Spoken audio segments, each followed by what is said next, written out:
Hello, I'm Fraser Ratchford with Canada Health Infoway. I'm pleased to present to you a webinar on e-medication reconciliation, which was conducted as part of our ImagineNation Outcomes Challenge. The Outcomes Challenge seeks to accelerate the growth and spread of key technologies in 4 categories. To learn more about the challenge, please visit our challenge website. In the medication reconciliation category, the Ottawa Hospital was the first place recipient of our Trailblazer Award. During this webinar, they will share their experience implementing and adopting their solution, and will lead a discussion with others. To start things off, we will play a short video created by the Ottawa Hospital for the challenge, and then their presentation will follow. As one component of a broader medication transformation strategy at the Ottawa Hospital, a new electronic medication reconciliation module has been launched in November 2011. What's now live on one general medicine unit, a busy general medicine unit at the Ottawa Hospital on one site, will eventually be rolled out in the next 6 to 12 months across the hospital, across a 1,000-bed inpatient organization, and will be utilized by approximately 1,500 medical staff, students, and employees of the Ottawa Hospital. With overall goal of improving patient quality and safety, we're very happy and very proud to present the following demonstration video.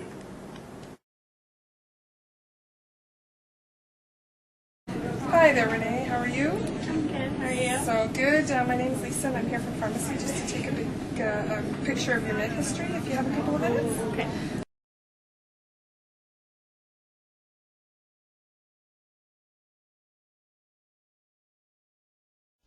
Medications are entered into the application using generic or brand name. When the product is identified by the application's drug product database, several fields are automatically populated, including generic name field and route of administration. The user then selects the correct dose form, product strength, dose, and frequency from drop-down menus, and has a free text field for any important communication to pass along to the physician. The user is also required to specify the source used to verify the medication history. This process is then repeated for each of the medications taken by the patient until the BPMH list is complete.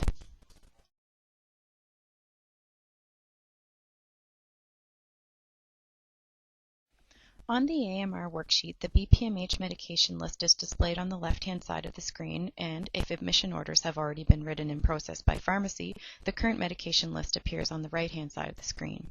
The physician is responsible for reconciling both lists and must set a specific disposition for each medication appearing on the screen. An auto-confirmation feature allows users to make only a single reconciliation decision where an exact match exists between the BPMH list and the list of medications the patient is receiving in the hospital.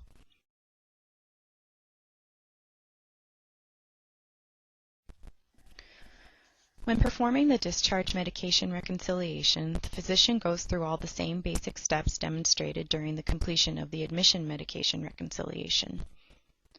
It's from the discharge medication reconciliation, however, that the electronic discharge prescription is generated.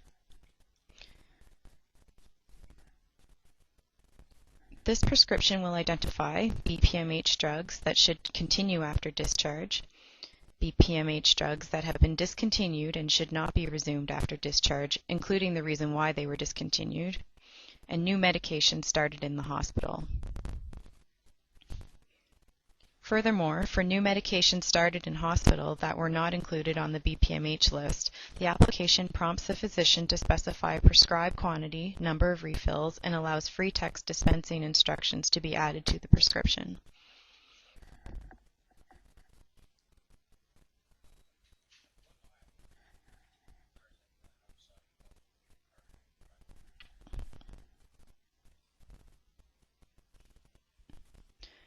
The prescription is generated from the Ottawa Hospital's electronic discharge summary application. Any information that was entered during discharge medrec will display on the prescription.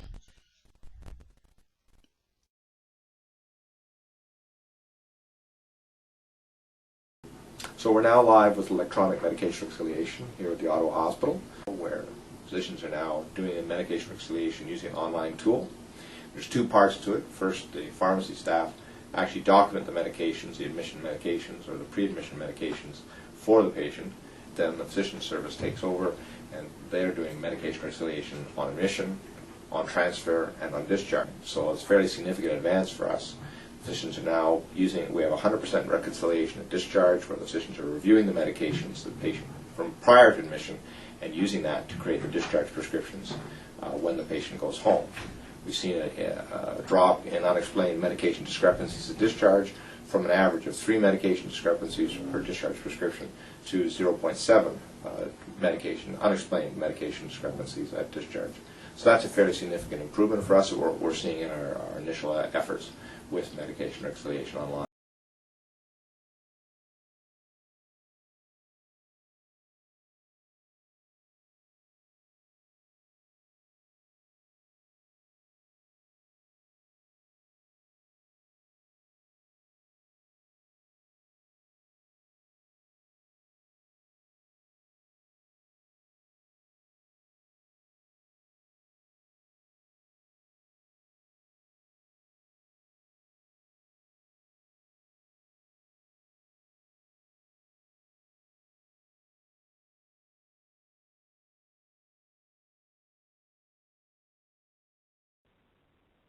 Okay, that was our video from the Ottawa Hospital.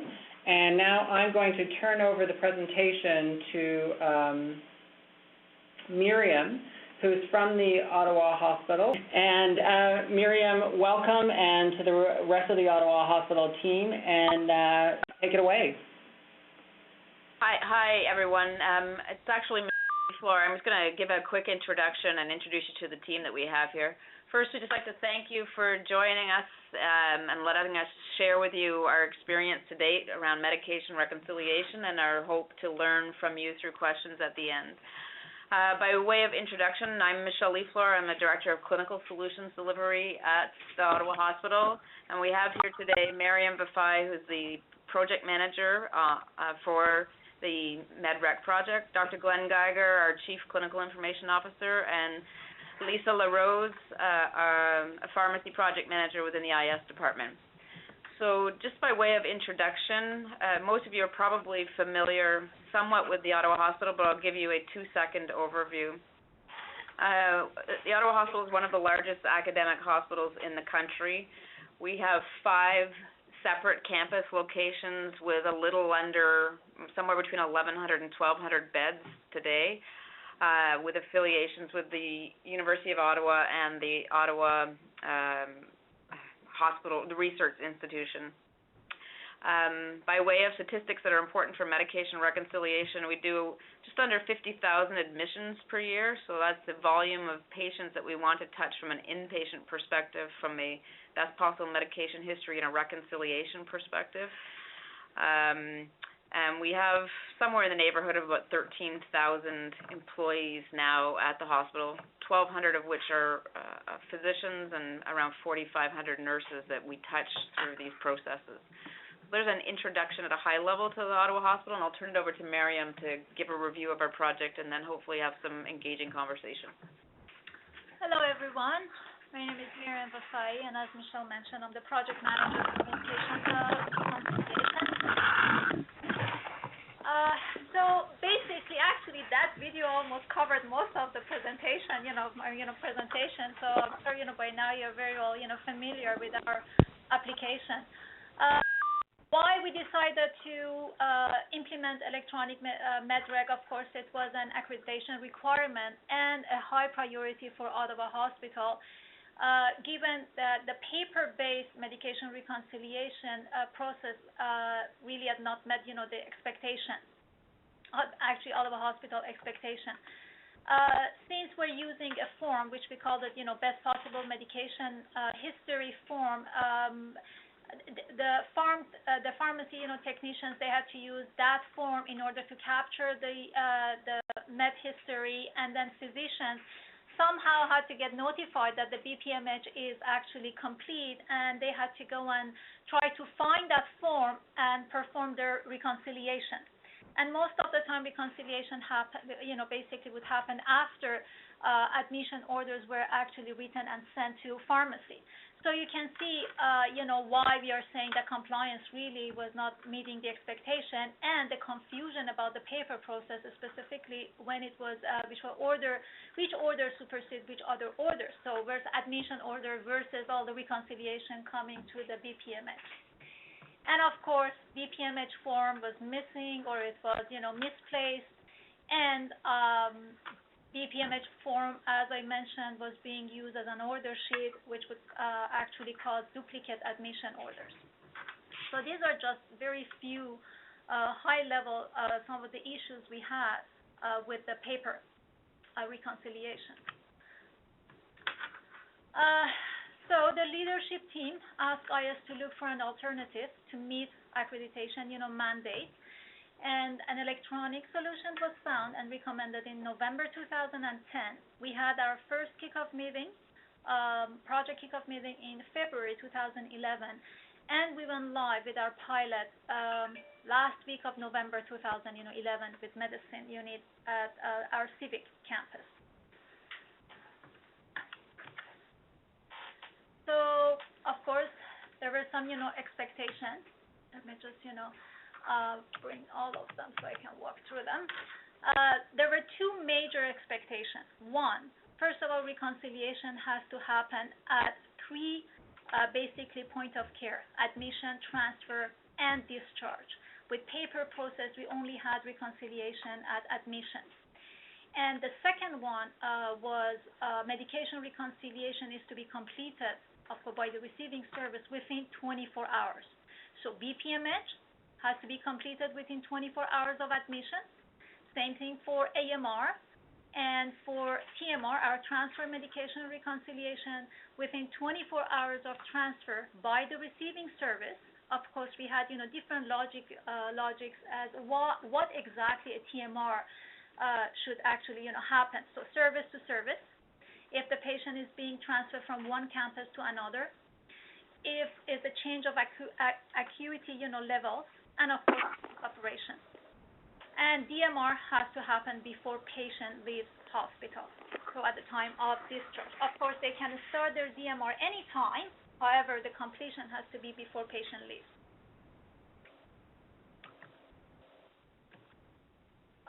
So how's the process? Very quick, high-level workflow of our electronic medication reconciliation.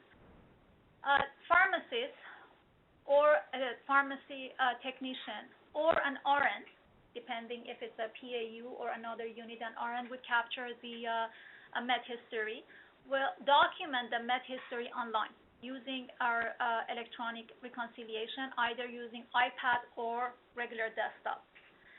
At the same time, upon admission, physicians write medication orders on paper. So that will continue since we are not live with our CPOE yet. Pharmacy will actually enter admission orders in our pharmacy application and will be available online. Then physicians reconcile the active medication list with our med history, of course, online. And physicians will update medication orders on paper. So based on the reconciliation, whatever disposition on the medication, on the home medication, then they have to go back and update that using a paper order sheet. And our goal is with a CPOE, introduction, we will have an interface between our medication reconciliation and our CPOE. So for our pilot go live, we went live with our medicine. We had 3 units within the civic campus, and our training actually approach. There were 3 different approaches. We had group sessions for residents. We had one-on-one training for physicians, and of course we had online courses as well. In order for a physician to have access to medication reconciliation, they had to have completed either their online course or their one-on-one, training. Otherwise, we wouldn't actually grant access to medication reconciliation. For our support, we had 5 weeks of on-site support from 7 a.m. to 7 p.m. and pager support from 7 p.m. to 7 a.m.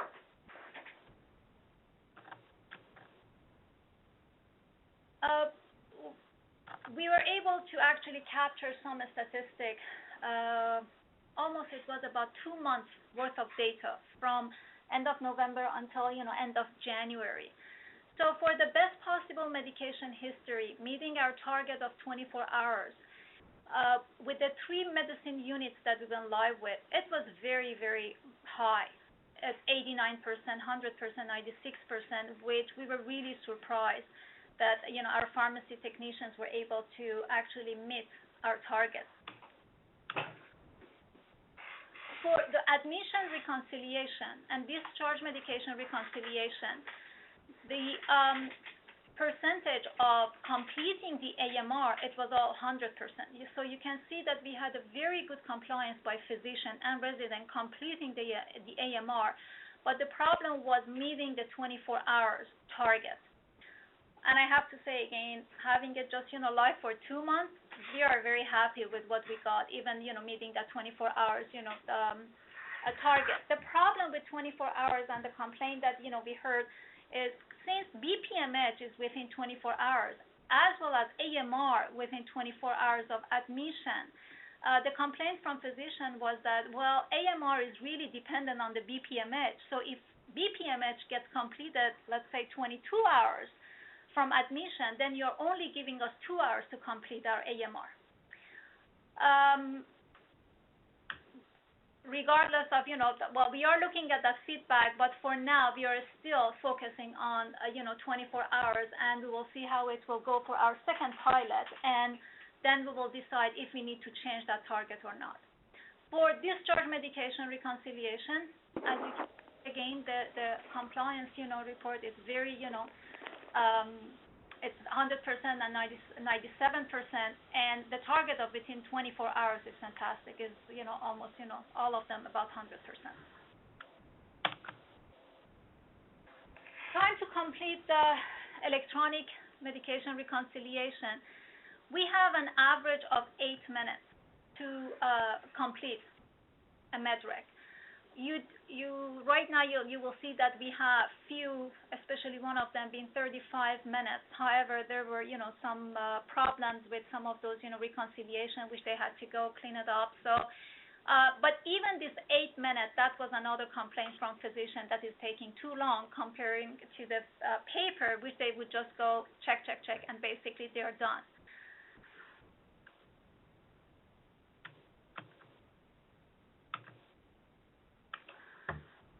So from our project point of view, lesson learned, of course, senior management involvement and support is crucial for our successful implementation because it's a major change for physicians and residents. Now they have to spend more time doing the reconciliation, so we really need senior management support or physician will not buy into this.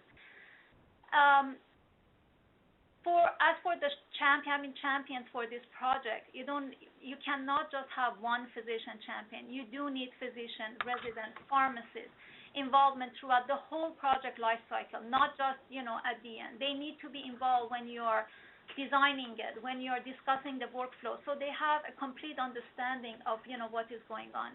And you would definitely need a few of physician residents from different services. You have to make sure that you have enough pharmacy resources. One of the major challenges, we had was, of course, with electronic, it will take longer for pharmacy, even, technicians to capture the data, enter the data, and complete the BPMA. So you have to make sure you have enough pharmacy resources to capture the information.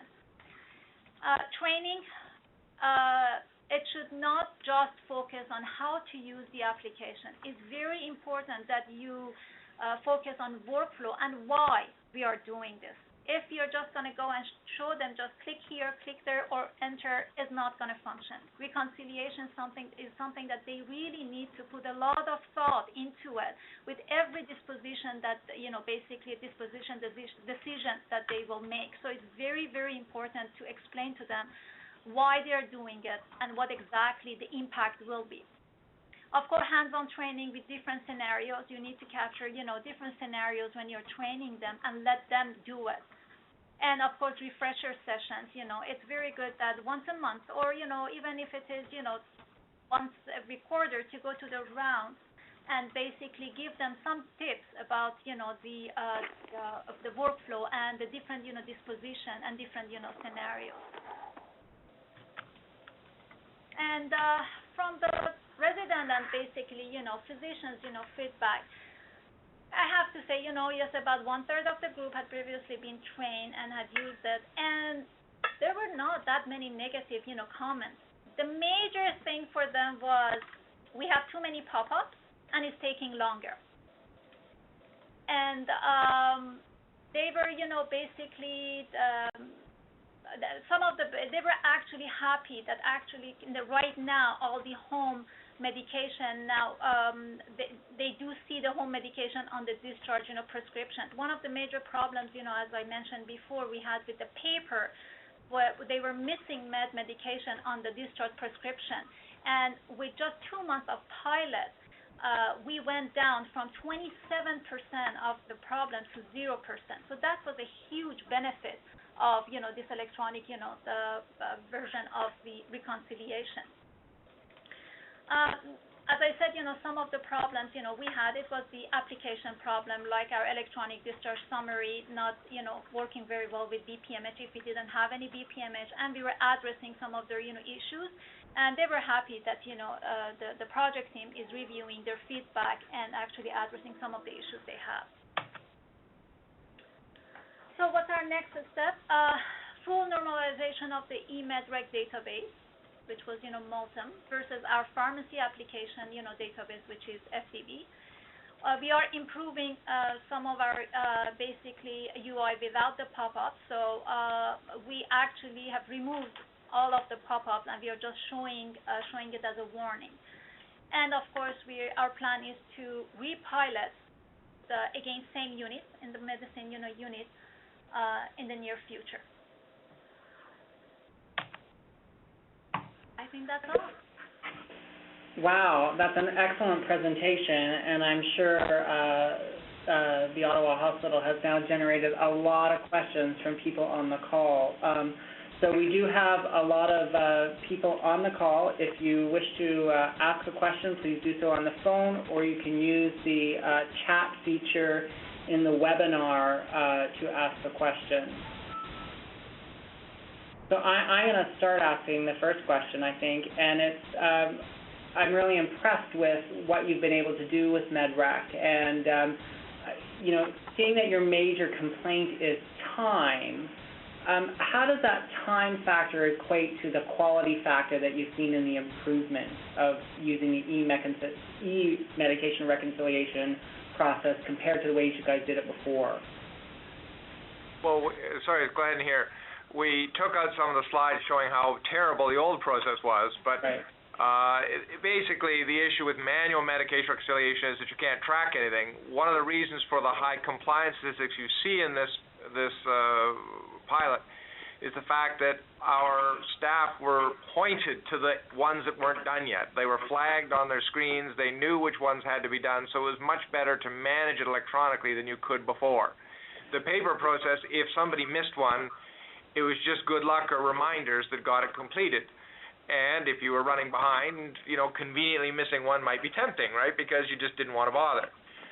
In the electronic world, the users were able to manage their work, and once they got used to it, the ability to get things done within 24 hours, we saw it improve over the course of the pilot, because people were able to manage the cues and reminders a little better and organize their day a little bit better. If a patient is transferred up to the floor, they would be able to chase after the patient and go get that one done because they had a reminder on their electronic record to tell them to go do that one. So some of these reminder features were very, very helpful and something you clearly can't do on paper. I think the other piece to the time question, I'm not sure that we have a solution for some of the very, very complicated patients that we're dealing with that are on many meds. It does take time, regardless of the electronic solution of the paper, to do it correctly. So on paper, it became very apparent that in some of the samples that we looked at that people weren't taking the time or the caution to do it well on paper. And on a system perspective, you're somewhat forced to do it properly and take the time because you have required and mandatory things you must address. So I'm not sure that we will address how to get the time down for many of the very complex patients, but we know from the outcomes that we were looking at in terms of errors or medications that were missed on sending the patient home that we were already seeing improvements. So you have to weigh time against quality and safety. Yeah, and that's kind of what I was getting at. So both of you answered that question great. I had a question about CPOE and whether or not you have plans to implement that in the future, and how you might integrate this current process, this wonderful work you're doing, with a new process in terms of electronic ordering of medications. Yes, we are actually we have the plan, and we are hoping within the next 12 to 18 months we will go live with our CPOE meds, and it will be integrated with our medication reconciliation. Our medication reconciliation electronic tool is seamlessly integrated and built into our electronic health record.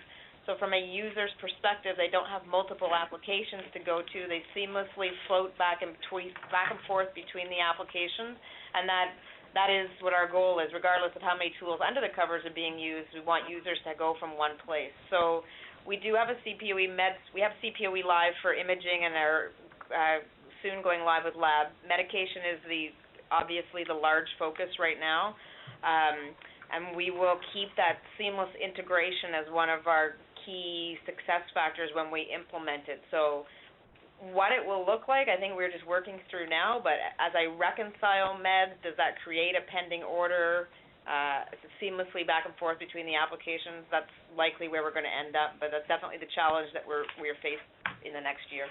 Sorry, it's Glenn. I just want to expand on that. As Michelle has said, the idea would be to use the changes in the med orders created by medication reconciliation to feed into a CPOE, but not to actually create the orders without further user input, right? So there'd be another step, but at least the notion of what the order was supposed to be would be transferred to CPOE meds, and then the user would have to perform, finalize that order in CPOE meds to allow the decision support functions to work and so on.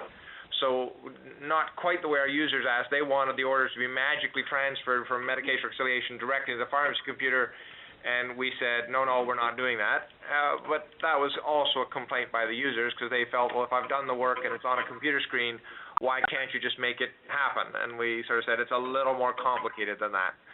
So I think the timelines are kind of what Michelle and Miriam have said. Great, thank you. It's great to hear that you've already thought ahead to that step, and I think it'll probably decrease, hopefully, the time required to reconcile once you have CPOE also.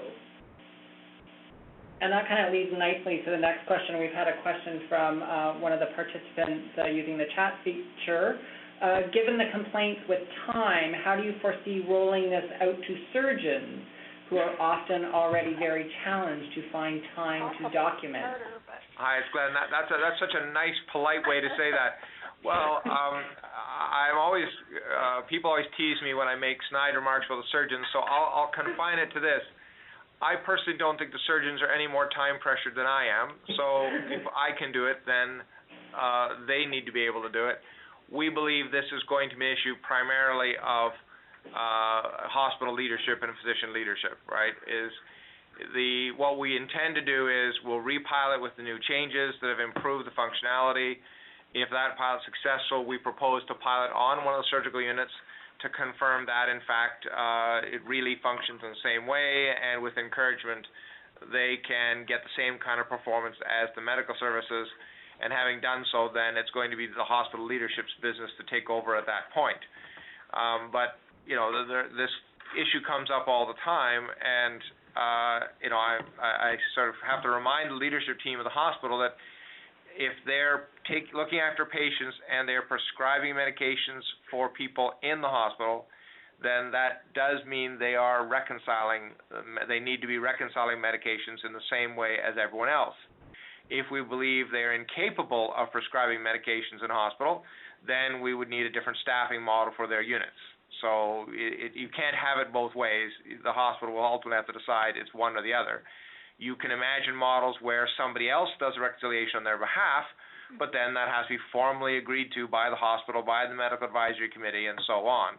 But that's a decision that won't be made by our implementation team, but rather would have to be made by the hospital leadership. Thank you. Are there other questions, either electronically or please feel free to speak up? We know that there's other teams that have actually implemented various medication reconciliation systems, and there's those individuals on the call that are also considering implementing medication reconciliation systems. So you've got some experts on the call, so if you want to ask your questions, please feel free. This is an open dialogue, and we encourage as much discussion as possible.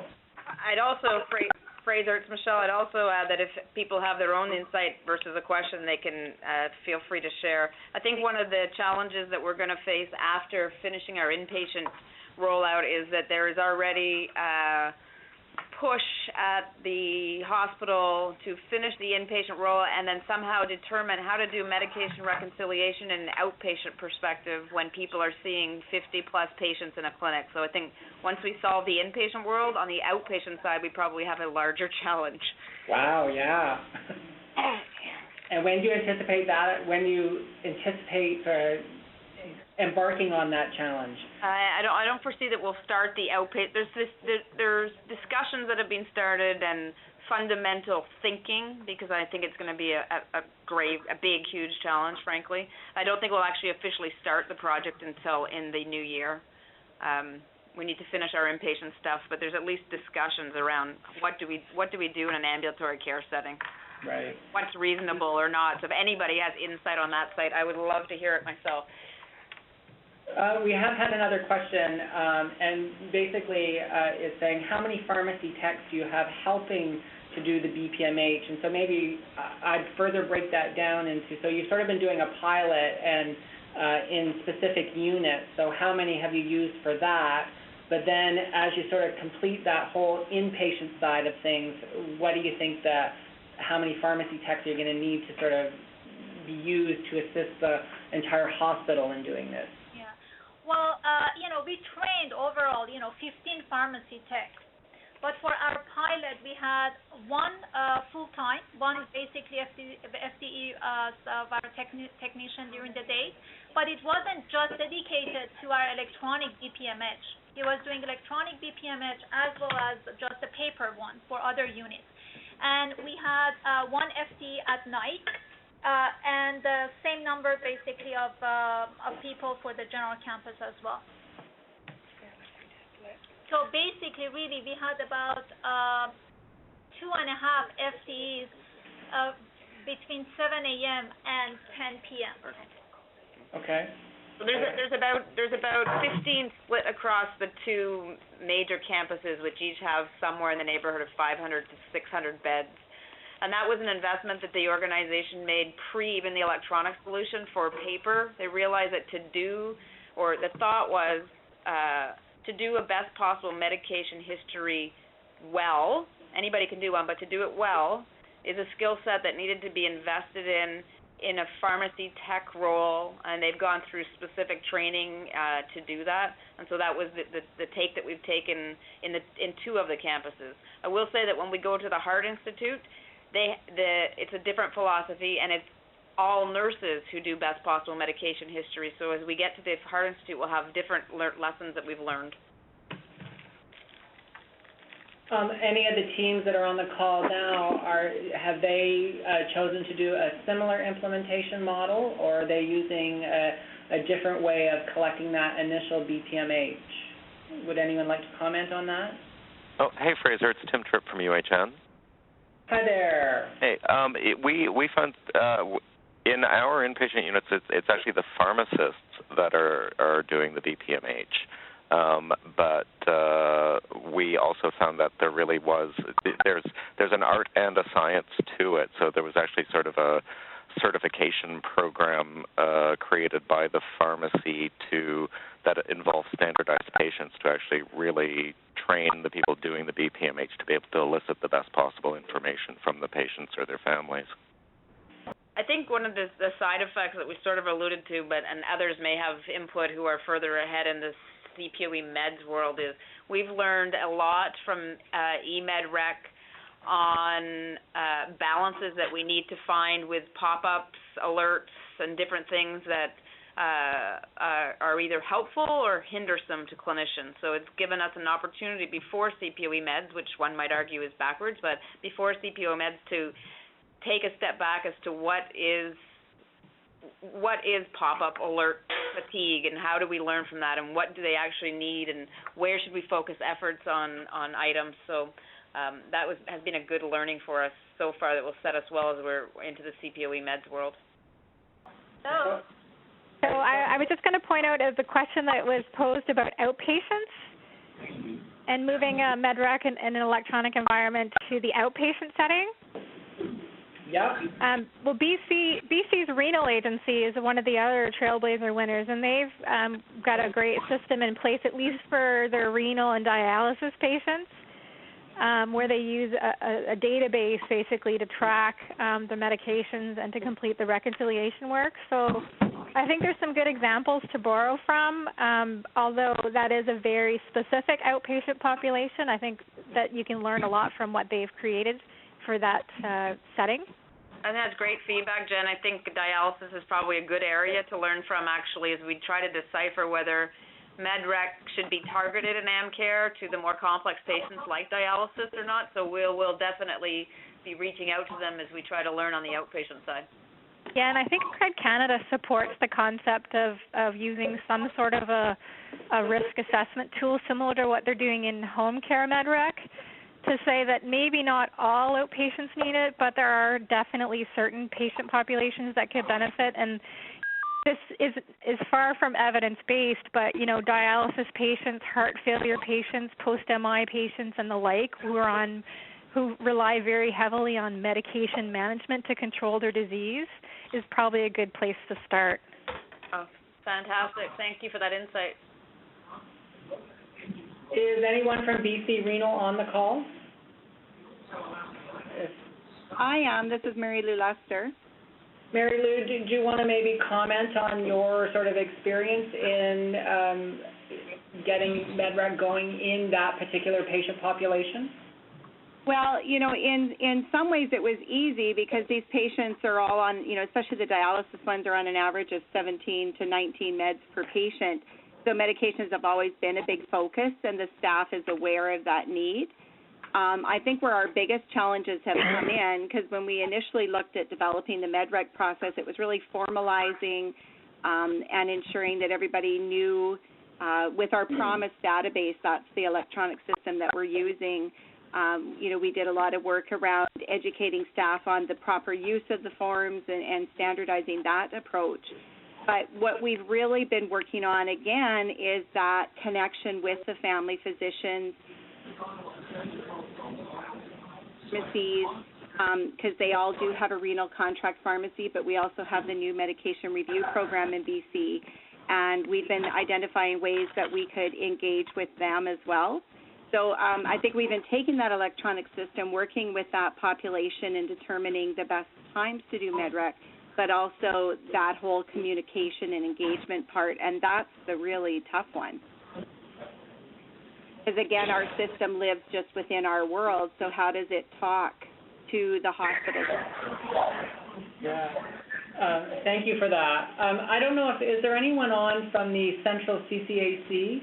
Because there's, again, a different approach in terms of it's not being done in the acute setting. They're taking the information that may come from acute and then doing medication reconciliation in the home care sort of part of the business. I don't know if they're on the line, if they could sort of talk to their experience of using medication reconciliation as well. Anyone on from the CCAC?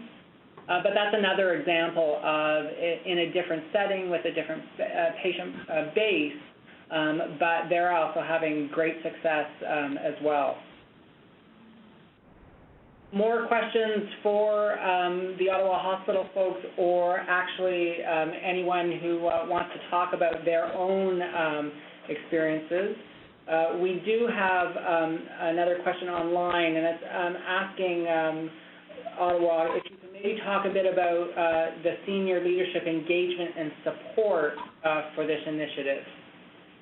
Sure. I mean, I don't think that's a rocket science comment for anybody that's on this phone call. To really affect change that's going to affect the physicians, you have to have a strong senior management leadership buy-in and unwavering support in the face of pushback.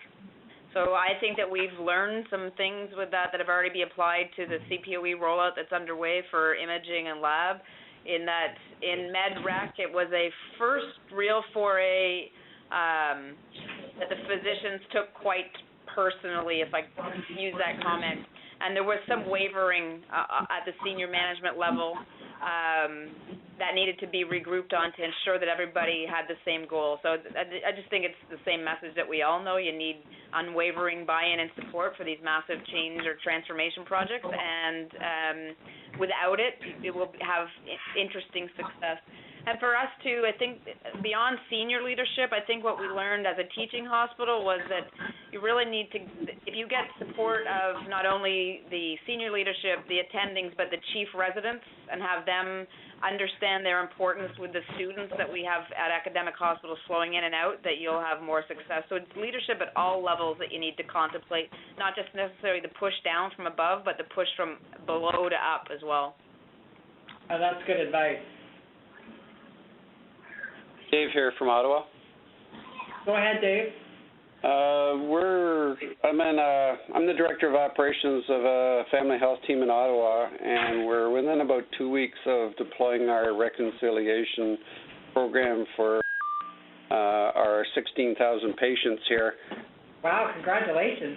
We're just in the final testing phase right now, so this will, from listening to everybody on the conference call, we might be, I don't know, one of the first to target just general patients in the community. We're going to target about 2,500 patients to start with. This feature will basically display to them on a web portal that they log in securely all their medications. They could print them out to take them to their dentist or whatever, but there'll be also a feature that they click on, and they tell us if they're taking their medications as prescribed by the physician. If they respond yes or no, it comes into our EMR, and all the no's will go to somebody, maybe our pharmacist here to start with, or a nurse, who will reconcile the differences and try to resolve it, and maybe involve the physician. We'll have to see. We're like 2 weeks from kind of deployment, so our experience is nil at this point. But to get this far, so far, we had like 350,000 prescriptions in our database, and we've had to fix 150,000 because of inaccuracies. So it's been months of work before we even got to the stage that we could display them to the patients on a portal. So, Dave, can I just ask how are you going to get that message, or that how are you going to engage the clients in that? Will that be sent to them, or will they be given to them when they come into the clinic, or how do they get into that loop? Well, we've been publicizing for about 2 years now our health portal that has a whole bunch of features on it. They can see their lab results, and there's all kinds of self-learning stuff, and they can track BP and all kinds of stuff. We've been working on this portal for a couple of years now, and this is just another feature that we're adding on. So we're also adding on messaging right from the physician can send a message right to a health portal user. Our system will determine if they are a health portal user and send it out to the health portal, or if they aren't, they will send it to our triage desk, who will pick up the phone and call the patient with the message. So the doctor doesn't have to know if the message gets through. The system will handle it or give it to a live body at our end to make sure the call goes through. So we're bringing on a whole bunch of features at the same time, and we've been working on these kind of quarterly for the last couple of years. So. Wow, what a huge effort. And sorry, how many patients do you have on your roster? 16,500 right now. Oh, wow. Incredible. Our clinic has got 11 full-time and part-time physician bodies and 5 nurse practitioners that are part-time but 5 bodies. So there's like 16 clinicians here that are supporting this development cycle. Well, it'll be interesting to see how it works out when it goes live. Yes, we're waiting to see if we get inundated with people sending stuff back that they're not following or what it is. So yeah. We're keeping our fingers crossed. I have a question for the Ottawa team, Fraser, if I could. I just was wondering whether and I missed the very beginning of your presentation, but was wondering whether you did a costing for this overall initiative. A costing in terms of what perspective? It's the cost of the project or cost of savings? No, the cost of implementing medication reconciliation. I don't have it at my fingertips, but yeah, for every project at the Ottawa Hospital, we do a full costing from purchase or build of system through implementation and all resource impacts within the hospital. Right. So I don't have it at my fingertips, but we definitely do have that, and if we get your email address, we can provide offline what the orders of magnitude for our project was. Great. The piece the piece that makes one piece that would contribute to a MedRec project being more expensive, and we'll see that as we get to the Heart Institute, is when we go to the Heart Institute, firm practices, nurses do BPMH histories. And current practice at the Ottawa Hospital is we pay for replacement costs for nurses to come out and do training. That is not insignificant when you have 4,000 nurses. Absolutely not. So we have to figure out how we'll deal with it. For us, for the rest of the campuses, it's really isolated to those 12 to 15 pharmacy techs. And that wasn't a large cost. And physicians, we don't pay for attending training, so maybe if we did, they would attend. But we. Yeah, I was going to say, what's the attendance rate? Yeah, that varies. That's for sure. Yeah, thank you very much.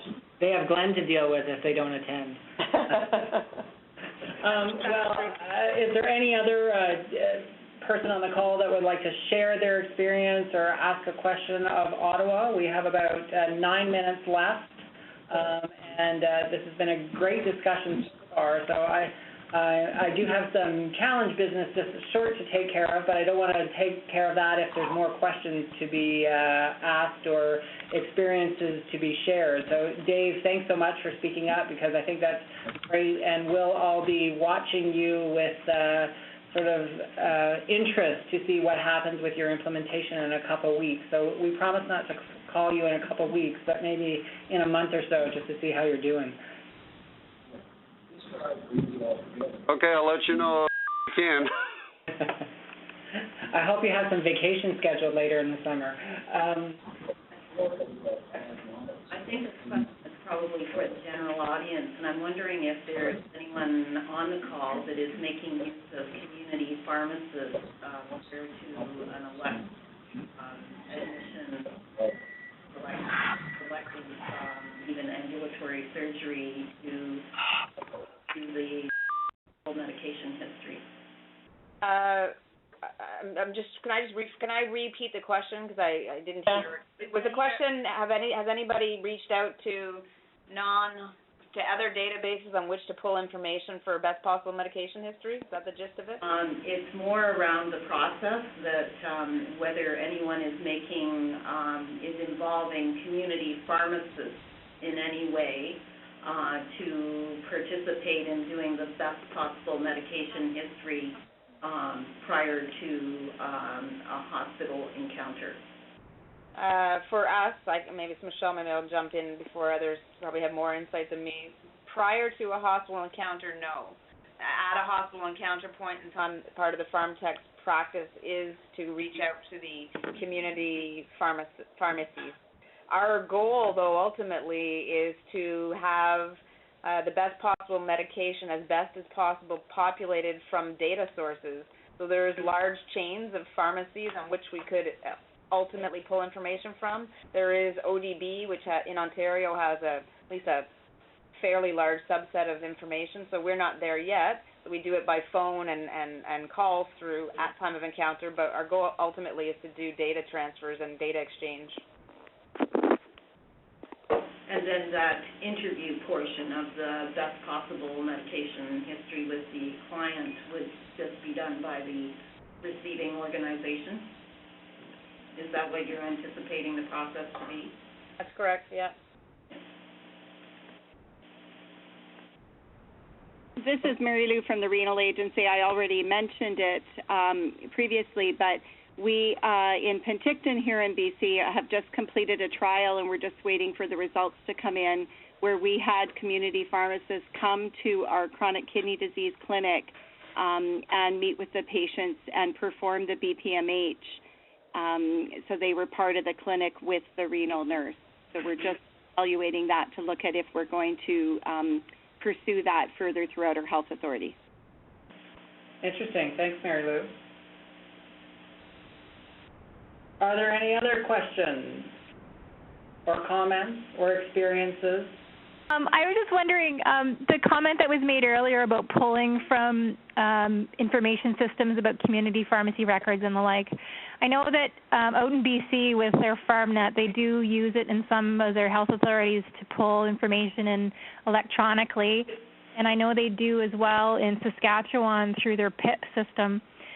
Do we have a sense as far as the drug information system projects across Canada, whether or not this is being promoted as a way to assist with MedRec at admission? I think I don't think it's happening a lot across the country. I know there's a few pockets where people have built. I believe it's Saskatchewan actually that does pull the information into a MedRec tool. I think that's an area that in the future is probably worth exploring.